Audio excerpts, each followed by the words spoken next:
In 1397, a 37-year-old man named Giovanni di Medici de Medici puts his name to a new company. The document is a compagnia, a partnership. It commits 10,000 florins of capital.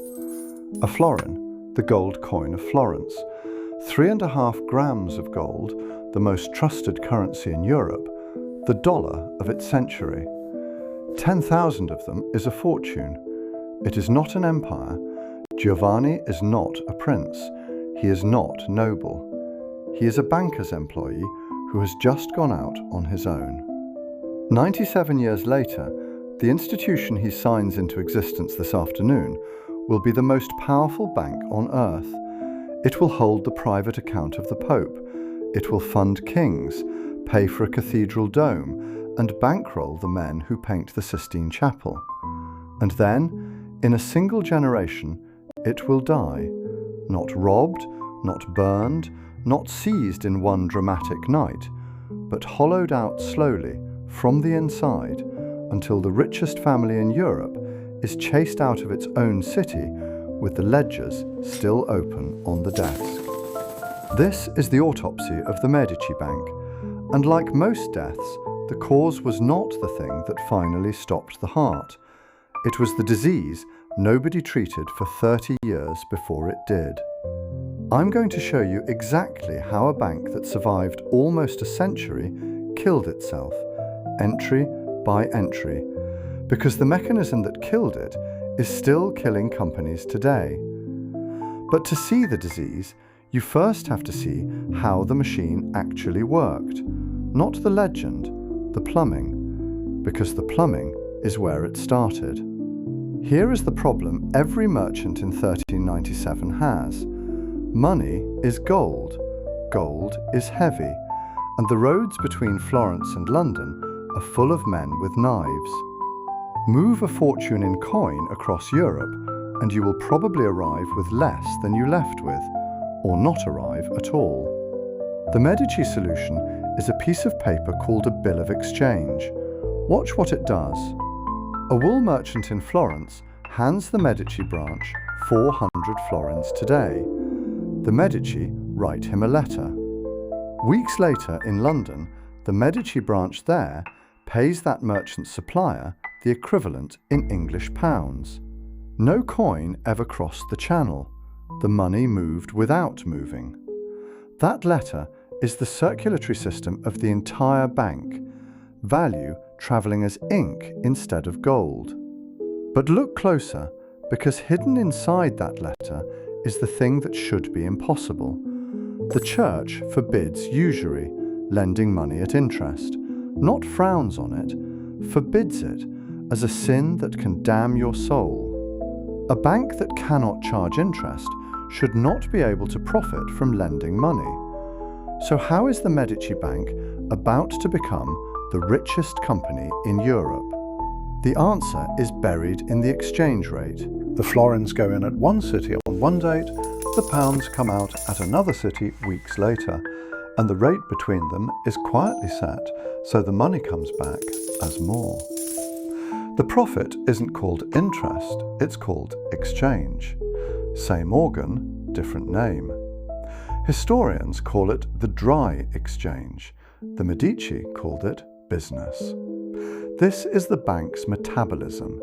It turned the one thing the church prohibited into the one thing it fed on, and did it so cleanly the Pope himself banked there. One more piece, because it's the piece that eventually kills them. The Medici Bank is not one company. Rome, Venice, Geneva, Lyon, Bruges, London, each branch is its own partnership, with a local manager who owns a slice of it and shares the profit. Think of them as organs, semi-independent, fed by the same bloodstream, the family's capital and the family's name, but each able to sicken on its own. That decentralization is why the bank is strong. It is also, one day, exactly how the disease will hide in one organ while every other one still looks healthy. Giovanni de Medici dies in 1429, and he leaves his son a warning. On his deathbed, he tells Cosimo to keep a low profile, to never appear to give advice, but to always be at hand, to stay out of the public eye. It is the advice of a man who understands that his bank's greatest asset is not its gold, it is trust, and trust is quiet.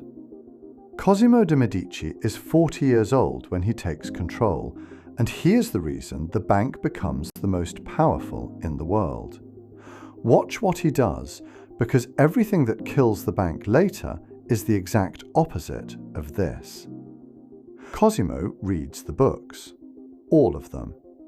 Every branch sends its accounts back to Florence, and Cosimo goes through them line by line, the way a doctor reads a chart. He rotates managers before they get too comfortable.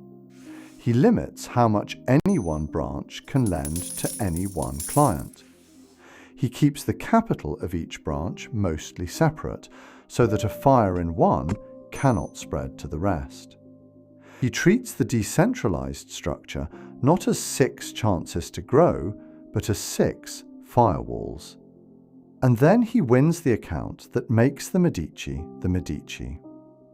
The Church is the largest financial organization in the world. Money flows into Rome from every corner of Christendom. Tithes, fees, the sale of offices, the revenue of bishoprics, from Portugal to Poland. All of it has to physically get to Rome, converted from a dozen currencies, without violating the Church's own ban on usury. Someone has to move it. Someone has to hold it. That someone becomes the Medici. The Rome branch is made Depositario Generale, the general depository of the Apostolic Chamber, the Pope's treasury. Understand what this organ is. The Rome branch has almost no need for its own capital because it runs on the Church's money. It takes deposits it doesn't pay much for and lends them out at a profit. In some years, the Rome branch alone produces more than half of the entire bank's earnings. It is the healthiest organ in the body, a heart that someone else keeps filled with blood. By the 1450s, the Medici Bank has branches from London to Naples, correspondents in dozens of cities, and a hand in everything from English wool to Turkish alum, the mineral you need to fix dye into cloth. The Medici corner, the European supply of it. The family's private wealth becomes almost impossible to separate from the bank's, and Cosimo begins to spend it on the thing that will quietly poison everything: control of Florence. He never takes a crown. He never even takes an official title that matters. He does something subtler. He lends, he funds, he gives. He pays for the dome of the cathedral, for churches, for artists, for the dowries of poor girls, for the debts of useful men. Every florin is a thread, and slowly the whole city is tied to him. When Cosimo dies in 1464, the Signoria, the government of Florence, grants him the title Pater Patriae, Father of the country, carved on his tomb. This is the peak. The bank is a machine that prints money, run by a man who reads every page, feeding a family that now quietly owns a republic. From the outside, it has never been healthier. But look at what Cosimo has actually built, because the disease is already in the room. He has fused 2 things that should never be fused: a bank whose only job is to be disciplined with other people's money, and a political dynasty whose only job is to appear powerful and generous no matter the cost. As long as the man at the top reads the books, the bank disciplines the dynasty. The moment a man at the top would rather be a prince than a banker, The dynasty starts spending the bank. Cosimo read the books. His grandson will not. To see the first symptom, you have to understand the difference between two kinds of loan, because the whole death is hidden in it. For most of its life, the Medici Bank lends to merchants. A cloth merchant borrows to buy English wool. He ships it, weaves it, sells the cloth, and repays the loan out of the proceeds. Watch the shape of that loan. It finances a specific thing. That thing gets sold, and the sale repays the debt. Bankers call this self-liquidating. The loan contains the seed of its own repayment.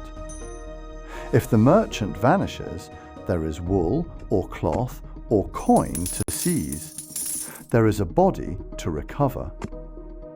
Now look at the other kind of loan. A king walks in. He does not want money to buy wool. He wants money to fight a war, or hold a wedding, or keep a court that glitters brighter than his rivals. There is no cargo. There is nothing being made and sold. The loan finances an event, and when the event is over, there is nothing left to repay it with, except the king's willingness to pay. And here is the part every banker forgets exactly once. You cannot foreclose on a king. There is no court above him. There is no debt collector he fears. If he decides not to pay, your only options are to beg, to lend him more in the hope of staying useful, or to be destroyed. A loan to a merchant is secured by goods. A loan to a prince is secured by hope. And the Medici Bank, in the second half of the 15th century, quietly switches from the first to the second. Why would they do something so obviously dangerous? For the same reason it always happens: prestige, access, and the illusion of safety. A king seems safer than a merchant. He is a king. He cannot simply disappear. The manager who lands the king's business is celebrated. The loan is enormous, so the fees are enormous, and the profit lands this year on this manager's books, while the risk lands years later on someone else's. The incentive to make the loan and the responsibility for it being repaid sit in two different places. That gap is where banks die. The London branch begins lending to the English crown, to a country tearing itself apart in the Wars of the Roses, where the man who is king this year may be dead or deposed the next. The Bruges branch begins circling the richest, proudest, most reckless prince in Europe, Charles the Bold, Duke of Burgundy, a man financing endless wars to build a kingdom that does not quite exist. Back in Florence, the firewalls Cosimo built are coming down. His son Piero, called Piero the Gouty because he is sick for most of his short time in charge, cannot ride the branch managers the way his father did. He is in pain, he is in bed, and he makes one decision out of weakness that accelerates everything. Frightened by the bank's exposure, he orders many outstanding loans called in all at once. It sounds prudent. It is a disaster. Calling in good loans too fast pushes solid Florentine merchants into bankruptcy, turns allies into enemies, and signals to everyone that the Medici are afraid. Piero has treated a chronic disease with a sudden shock, and the patient is worse for it. Piero dies in 1469. The bank he hands on is still, on paper, the greatest in Europe, but the symptom is now unmistakable to anyone reading the charts. The healthy loans to merchants backed by goods are being replaced by enormous loans to princes backed by nothing but a promise. The bank has started taking a toxin it has no way to clear. And the man who inherits it is 20 years old, and he wants to be remembered as the greatest Florentine who ever lived. Not the greatest banker, the greatest Florentine. His name is Lorenzo, and history will call him the Magnificent. And he earns that name at everything except the one job he actually inherited. Lorenzo de Medici is a genuine political genius, a poet, a diplomat who keeps the whole Italian peninsula in balance, the patron who pays for Botticelli and the boy Michelangelo. But he says of himself, in his own writing, that trade and banking bore him. He finds the ledgers tedious. He does not read them. And a Medici Bank whose head does not read the ledgers is a body whose brain has stopped monitoring its own organs. Each one is now free to fail in the dark. Start with Bruges, because Bruges is the clearest autopsy of a single organ. The manager there is Tommaso Portinari, and Portinari wants what a banker should never want, to be a courtier. He attaches himself to Charles the Bold, becomes his counsellor, his financier, his friend, and he pours the Medici Bank's money into Charles's wars. He lends against galleys, against the Duke's revenues, against future glory. Lorenzo, half paying attention from Florence, tries weakly to rein him in, even reorganises the branch to cut its capital, but leaves Portinari in charge, which is like diagnosing the tumour and then declining to remove it. In 1477, Charles the Bold rides out to besiege the town of Nancy, and he is killed, his body found days later frozen in a ditch, half eaten by wolves, and every florin the Bruges branch lent him dies in that ditch too. There is no cargo to seize, there is no heir who will honour the debts of a defeated dead man. The loans simply cease to exist. The Bruges organ is, from that moment, functionally dead, kept nominally alive only by accounting. London is the same disease in a different limb. The branch has lent tens of thousands of pounds to Edward IV to finance his half of the dynastic wars, and much of it is never coming back. The manager there, Gherardo Canigiani, drifts so far into the English king's service that he effectively stops being a Medici banker at all. The branch is wound down, having devoured a fortune. Now watch what Florence does about it, because this is the move that turns a survivable crisis into a fatal one. Rather than admit the losses, rather than let the sick organs be cut off, the head office begins to hide them. It shifts assets between branches to dress up the accounts. It leans on the still healthy organs, above all Rome, to cover the wounds in the dead ones. The general manager, Francesco Sassetti, who is supposed to be the immune system of the whole body, is himself too soft, too eager to please, too invested in the branches to amputate them. Do you see what has happened to Cosimo's masterpiece? The firewalls are gone. The separate capitals that were meant to stop a fire in one branch from spreading are now being drained to fund the fire. The decentralization that made the bank strong has inverted. Instead of 6 organs that can fail independently, it is now one sick body, quietly moving blood from the parts that still work to the parts that are already gangrenous. The bank is, by the late 1470s, almost certainly insolvent in reality, its true losses greater than its true capital, while its name, the Medici name, still shines over the door as the most creditworthy in Europe. An institution can live for years in that state, looking golden, already dead. All it needs is for the last healthy organ to keep pumping. In 1478, someone reaches into the chest and stops it by hand. On a Sunday in April 1478, in the Cathedral of Florence, during Mass, men with knives attack Lorenzo and his younger brother Giuliano. Giuliano is stabbed to death on the cathedral floor. Lorenzo, wounded, escapes into the sacristy and survives.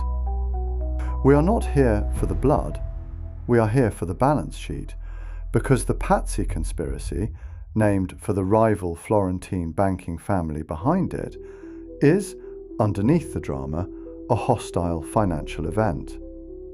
And its financial consequence is the single most lethal thing that happens in this entire story. The Pazzi were bankers too, and they had been manoeuvring against the Medici for years. Critically, they had already won away a piece of the ultimate prize, the favour of Pope Sixtus IV, who had grievances of his own against Lorenzo and had begun shifting the church's business toward the Pazzi. When the conspiracy fails and Lorenzo survives, he takes a terrible revenge on the plotters. But the Pope's response is to excommunicate Lorenzo, place all of Florence under interdict, seize Medici assets in Rome, and go to war. And there it is. The Rome branch, the Depositario Generale, the account that in good years produced more than half of everything, the healthiest organ in the body, the heart Cosimo spent his life installing, is severed. The Medici lose the papal business. The one part of the bank that was reliably, enormously profitable is gone.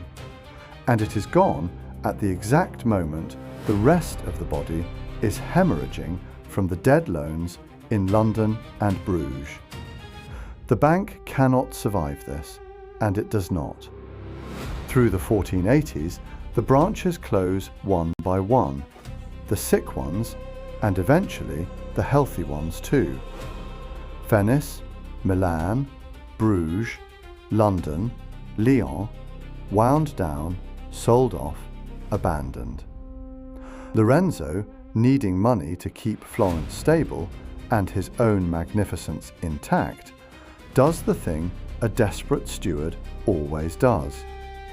He reaches into funds that are not his. He dips into the Monte delle Dotti, the Florentine public dowry fund, the state's money, ordinary families' money, to prop up his position.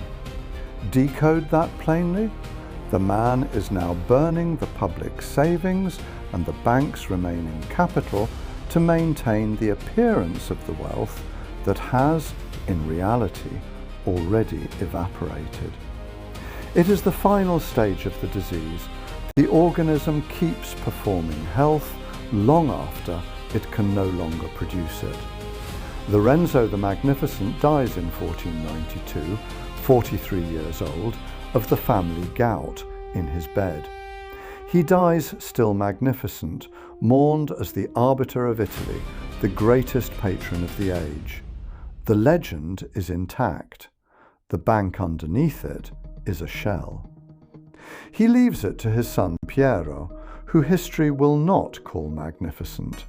History will call him Piero the Unfortunate.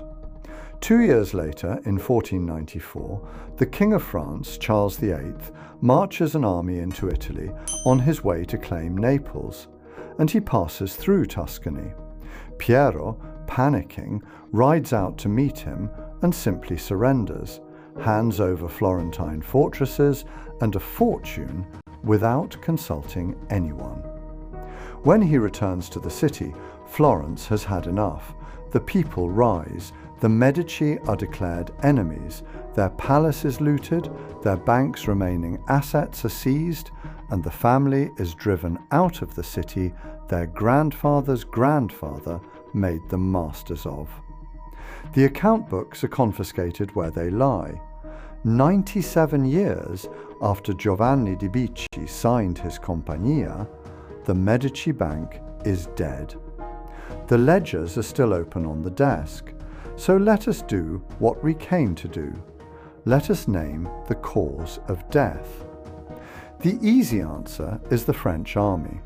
The easy answer is 1494, the invasion, the expulsion, the moment the heart visibly stopped.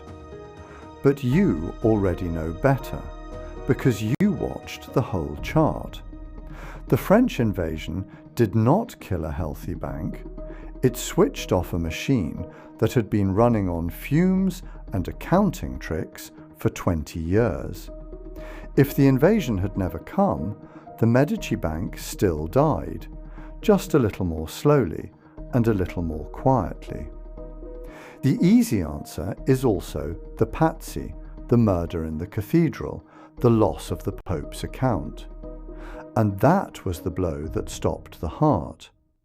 But a healthy body survives a severed artery if the rest of it is sound. The bank could not survive losing Rome only because London and Bruges were already dead weight, already draining it. So strip those away, and here is the true cause of death, the disease that was in the room from the very first act. The Medici Bank died because it slowly stopped being a bank and became a wallet for a family's ambition. It abandoned the one discipline that built it.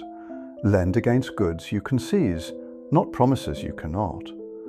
Keep the man at the top reading every page. Keep the firewalls between the organs so one fire cannot take the whole body. It replaced disciplined lending to merchants with prestige lending to princes. It let branch managers chase the glory of a king's friendship with the family's capital.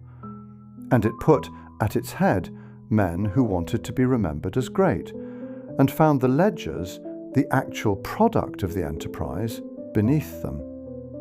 Remember the clever trick at the very beginning, the bill of exchange, the way they turned the sin of usury into the profit of exchange?